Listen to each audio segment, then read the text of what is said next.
Here we are, the final season of Jodie Whittaker's run as Doctor Who, or should I say the Doctor. There have been ups and downs. People keep calling her woke and overly politically correct, but honestly, I've enjoyed things so far. And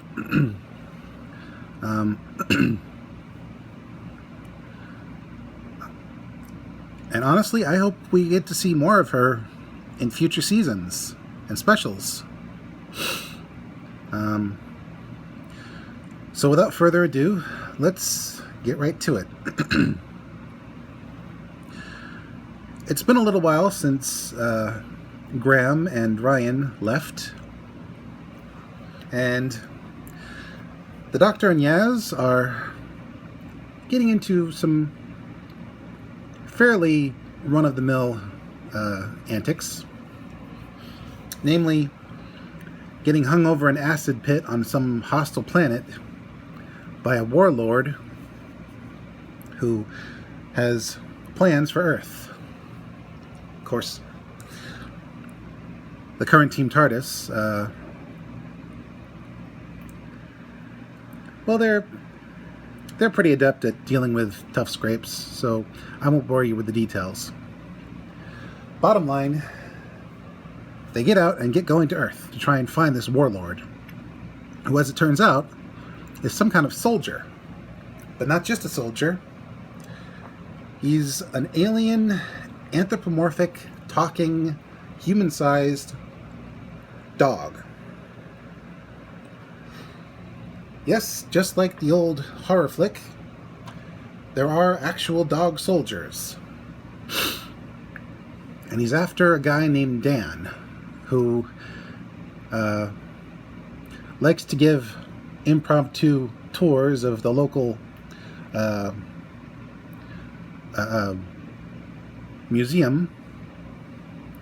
They're in Liverpool, much to the chagrin of the actual museum staff, one of whom, a one-armed lady named Diana, forgives because she fancies him. Only he's too dense to realize she likes him. And he also works at a local homeless shelter. Only he's practically starving as well. Let's just say Dan doesn't exactly have his life together. Sort of aimless.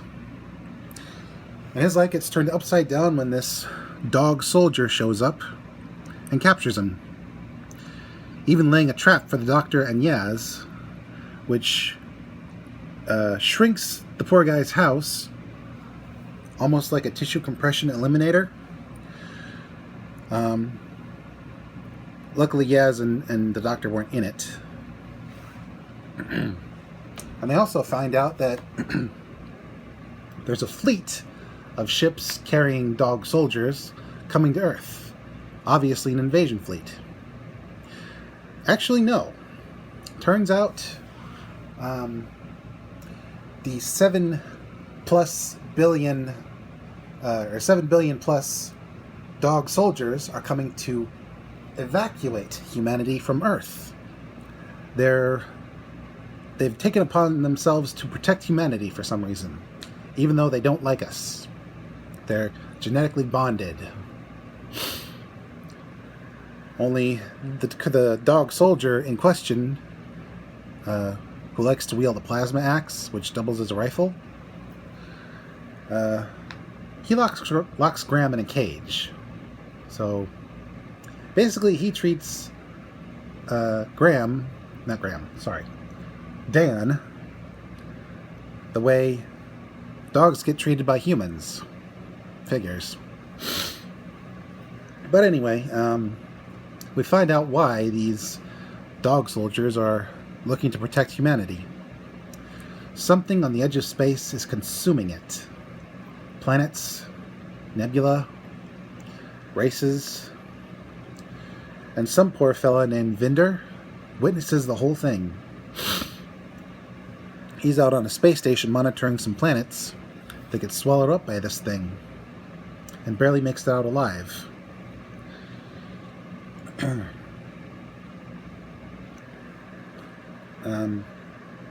Also,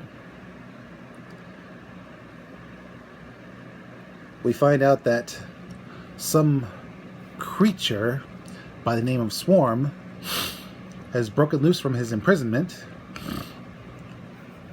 and tracked down his associate, Azure, who apparently was on Earth, and they go to a temple that's not supposed to exist and start mucking up the place.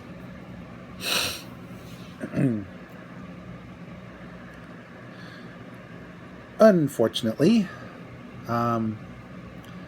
the energy or entity or what have you is attracted to the TARDIS and starts mucking it up, causing it to seemingly bleed and develop growths and duplicate its doors in various places. So that when this entity, which we later known is called Flux, attacks the TARDIS, all the doors get blasted open, and Team TARDIS plus Dan, who got rescued by the Doctor and Yaz before they knew the truth behind the dog soldier's agenda, well, they all get separated.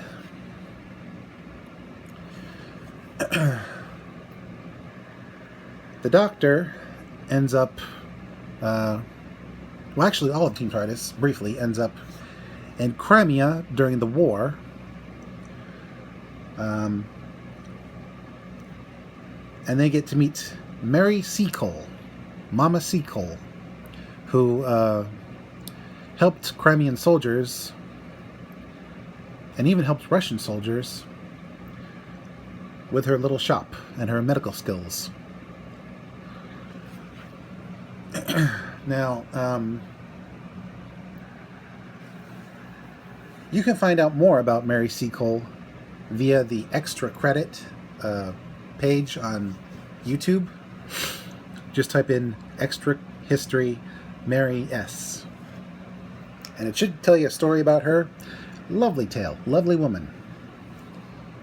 Vastly underappreciated, because they give all the credit to stupid Florence Nightingale. But anyway,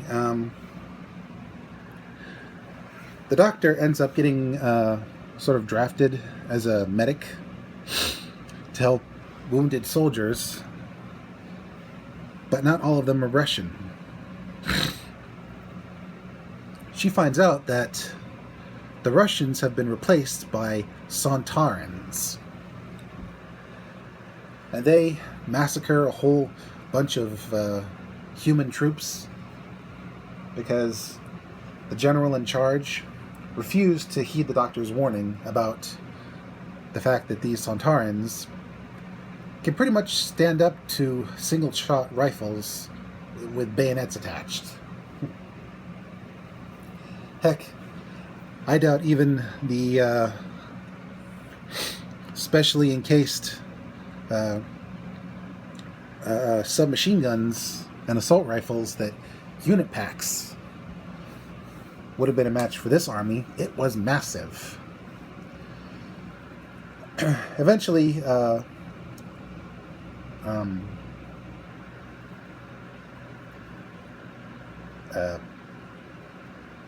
the Doctor and Mary discover the Sontaran's base of operation, and the Doctor formulates a plan because Mary was able to observe the Sontaran sleep cycle. So with just 7.5 minutes,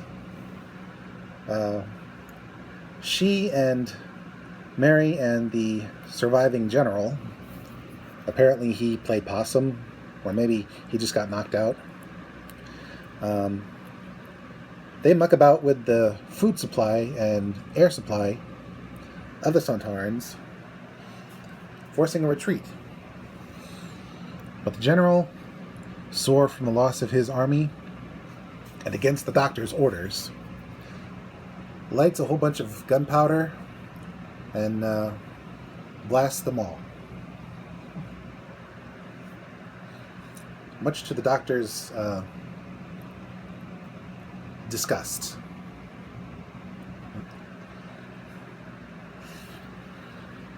So, with the day sort of pyrrhically saved, the doctor calls upon the TARDIS, which briefly sealed itself for some reason, to finally open up and let her search for her friends, who had disappeared earlier because time is gone all wibbly wobbly, and it made them disappear. Yaz ended up at this temple where Azure, Swarm, and a machine in the shape of a humanoid called Passenger have arrived in order to destroy these keepers called Moroi. Apparently, what we know about time and space is incorrect. Time is actually an active force, and space is a similar force, and thanks to the Moroi and this temple, they were able to control time and allow it to move properly. But unfortunately, thanks to these beings who call themselves Ravagers, they want to unleash time in all its fury. So,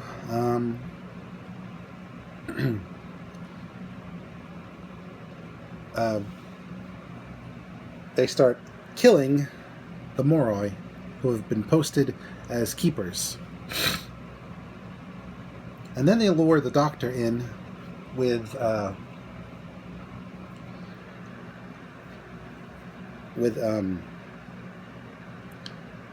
help of the unwilling help of Yaz, who got transported to that temple, and Mr. Vinder, who was also transported to the temple in order to try and help fix the injured Moroi before the Ravagers showed up.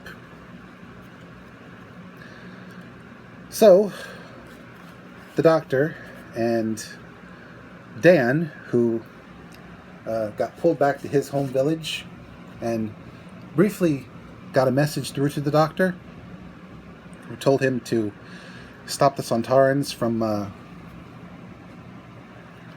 completing a fleet of time ships back in present-day Liverpool. With the help of his parents, he was able to get aboard a Sontaran ship and was tracked down by the dog soldier, and together they crashed one of the Sontaran ships into the rest of the partially completed fleet, thus saving the day in the present, not to mention the previous episode. So all of Team TARDIS is reunited, but then the Ravagers threaten to undo Yaz by allowing her body to absorb all the time energy that they've forced her to experience with a snap of their finger. Luckily, the Doctor is able to quickly deduce the situation and, in a panic, leaps onto the control platform with all her friends. So they're now all experiencing the full power of time. Luckily, the Doctor is able to keep them hidden briefly in their slightly altered time streams. We get to see Diana again in the present while she and Dan are talking. before he leaves her to go home, only to be captured by Azure using a haunted house theme to lure her in to an old house that seemingly wasn't there a second ago. Meanwhile, Yaz is experiencing weird fluctuations in her time stream when she's either talking to a friend of hers or her sister, playing video games. And briefly, when the Doctor is able to communicate with her, they meet a young woman who speaks about meeting them in the past and going home the long way around. She's very strange. Only for her to later be taken by a weeping angel. Yes, the angels are back. But right now they're playing a small part in this story. Unfortunately,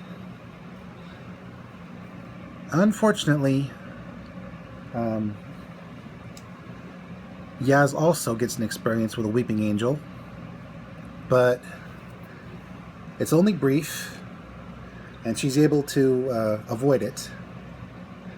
And eventually,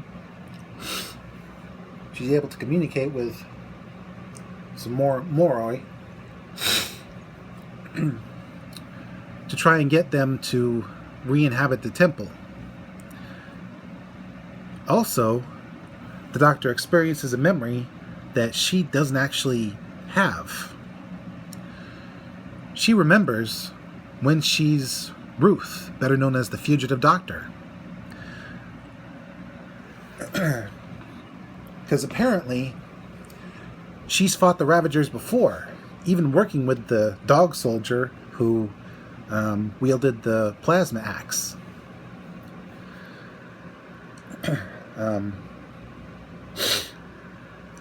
As the Fugitive Doctor, she leads a team to penetrate the Moroi Temple to install new keepers who actually stowed away in one of the passenger machines that the Ravagers like to use.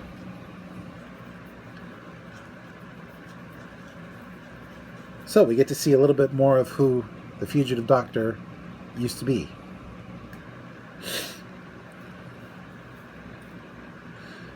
But then, since the Doctor has completed her mission for the second time now,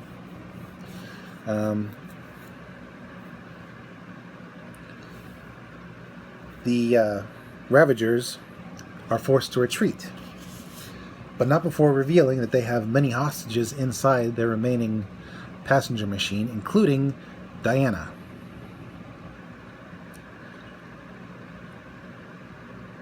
So, a new Team TARDIS is formed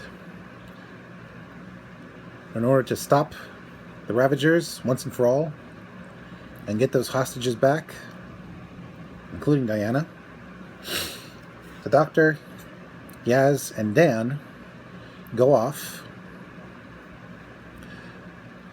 and Mr. Vinder decides to stay behind and look for his life partner, his wife, who we've been seeing snippets of throughout the story. A young woman named Belle, who, that's B-E-L, which could be short for something. Excuse me, this is where my tongue stops working.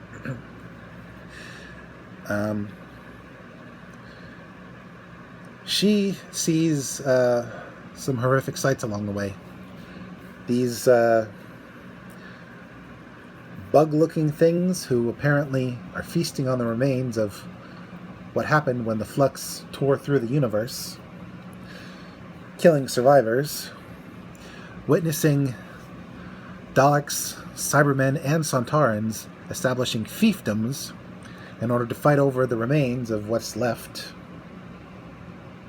Boy, that's redundant. I mean, what I just said. The remains, what's left. Anyway.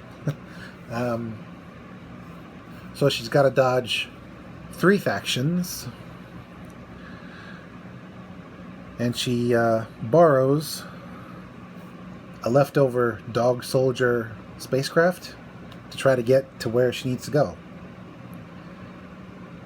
And she eventually gets to a planet where she and her husband, Vinder, were going to have their honeymoon before they got deployed separately. See, they're both in the military.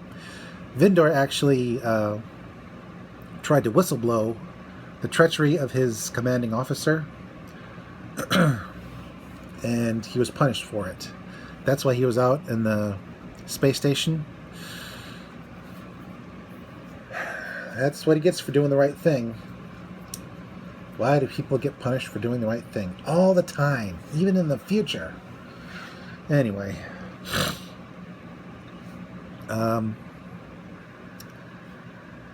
She finds some survivors who are being led away to safety by none other than Azure, who's actually capturing the people inside the passenger machine. To do with what? I don't know. But it can't be good. She saves one guy who eventually realizes that, yeah, she saved him. And their story is yet to be completed. Meanwhile, in a surprising twist, a weeping angel has managed to use Yaz's cell phone to infiltrate the TARDIS. And it takes them to 1967, one of the years when Troughton was the Doctor, flying around the universe with Jamie and either Ben and Polly or Victoria or Zoe. Unfortunately, none of them make an appearance. Instead, we end up in a small village where people are disappearing. And an old lady is warning people to get out of the village as quickly as possible. And the local priest warns her of her fear-mongering, only to be proven wrong when she tells him to count how many gravestones are in his church's cemetery. There's one extra, and it's an angel, a weeping angel. So the Doctor decides to assign some busy work to Yaz and Dan, who get press-ganged into helping to look for a missing girl named Peggy. Unfortunately, Yaz, Dan, and all the other villagers become victims of the Weeping Angel. They get sent from 67 to 1901. Same village, thankfully. Just darn near a lifetime into the past. And we also find out what happens when a Weeping Angel tries to send someone back in time twice. Peggy, who is alive and well, but sort of in a trance almost. Very, very emotionless at this point, having seen a lot of people die.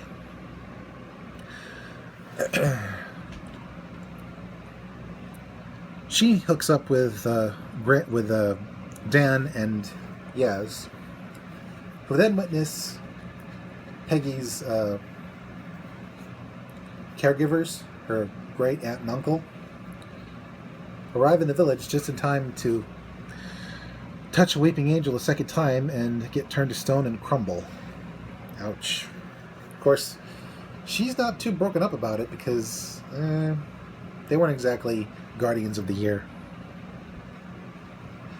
Meanwhile, there's a lot more to deal with than just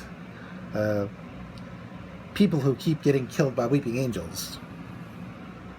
It seems the 1901 village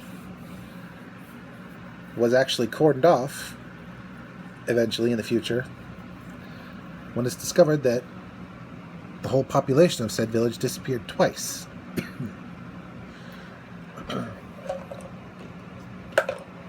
Excuse me. But that's not what's weird. What's weird is the village outer limits. It opens out into space, and it's slowly crumbling in on itself. Obviously, this has to do with the flux.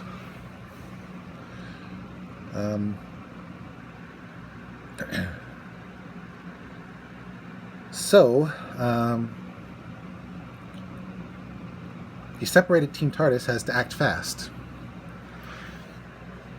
Eventually, Peggy takes Yaz and Dan to the standing stones that weren't originally there, which is strange. Stones, much like the Weeping Angels. I wonder if there's a connection. Of course, that's not the weird thing. The weird thing is, over by the standing stones, it's nighttime, and it's 1967. And trying to cross from one time zone to the other, that turns a stick to dust. So, no crossing the barrier. Only the old lady from earlier shows up, saying she remembers this. Because as it turns out, the old lady is actually Peggy all grown up. It seems she got back to 1967 the long way round and talks to herself. Sort of gives her a bit of a morale boost. Meanwhile, the Doctor has followed her sonic screwdriver to a house where a scientist is conducting an experiment on a young woman who mistakenly says her birthday was 1985 instead of 1935. Yes, it's the woman from before. The Weeping Angel sent her to 1965, and she spent 2 years in the past. I wonder if she was able to save any of the old Doctor Who episodes. Oh well. Anywho, it seems she has psychic visions. She saw the Weeping Angels, the TARDIS, and during an observation of her when she was having some kind of a seizure, a voice comes out of her mouth saying it's all crumbling and coming down, and that the angels have the TARDIS, which is exactly what the Doctor said when it actually happened. So, after a quick meet and greet, the Doctor, who quickly tears up the woman's drawing of the angel, because an angel's image can become an angel if need be, which everyone's sure happened to the 10th Doctor and Martha that one time, but that's never been properly established, I don't think. Anywho,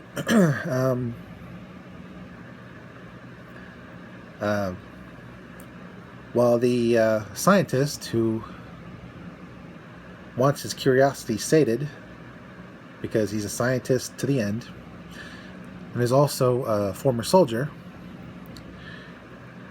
he helps the Doctor communicate with what's revealed to be a weeping angel inside the poor psychic woman's mind. All the while his machines are chugging away and recording the event for science. And he monitors the weeping angels thanks to an old TV the Doctor souped up.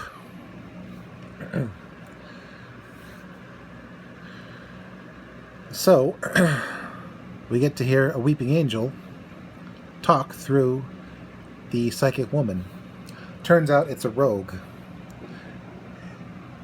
Both it and its compatriots all apparently work for something called division. Monitoring, spying, doing very nasty things. But the reason this angel went rogue is because it has knowledge. The Doctor's true past. So it's been recalled, only it doesn't want to be recalled. It wants sanctuary. And asks for the Doctor's help. The Doctor is wary of trusting an angel. So she demands that the woman be safely released, and she'll get the other angels off this one's back. Excuse me. Eventually, the other angels break into the house, forcing the Doctor to evacuate everyone through a discovered tunnel, which leads out to the middle of nowhere. Only, unfortunately, the angels have already infiltrated that tunnel, embedded in the walls. They managed to claim the professor, the scientist, who was sent immediately to where the rest of Team TARDIS and Peggy are. And they all watch as the psychic gets captured by the angels, and the Doctor gets revealed as a patsy, not a patsy, as a victim, because the angels struck a new deal. Instead of recalling their agent, they decided to just take the Doctor. And so, with Team TARDIS and friends looking on in horror, the Doctor transforms into a weeping angel. What will happen? Stay tuned to find out.